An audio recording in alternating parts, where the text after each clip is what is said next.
প্রথম শুকরিয়া জানাচ্ছি আল্লাহ তাআলা যে আল্লাহ তাআলা আমাদেরকে দীর্ঘ 15 বছরের ফ্যাসিবাদী এবং স্বৈর শাসন থেকে আমাদেরকে মুক্তি দান করছে।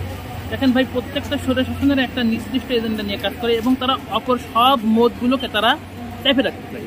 তো আমরা যারা ইসলামিস্ট আছি, আমরা যারা ইসলামপন্থী, কম বেশি আমরা যারা দিনকে প্র্যাকটিস করে থাকি, আপামর সাধারণ সব মুসলমান তাই ইসলামকে চাই। তো তাদের এইরকম কোনো স্বাধীনতা ছিল না, কিন্তু এখন যে পরিবর্তনটা হয়েছে, পরিবর্তনের ধারায় আমরা মূলত ইসলামকে চাই, কারণ মানব জাতির একমাত্র কল্যাণ ইসলামের ভিতরেই আছে। তো আল্লাহ তাআলা আমাদেরকে স্বৈর শাসন থেকে মুক্তি দিয়ে আমাদেরকে একটা সুশৃঙ্খল পরিবেশ, আমাদেরকে একটা মত প্রকাশের স্বাধীনতার মতো পরিবেশের ভিতরে আল্লাহ তাআলা আমাদেরকে আনছেন।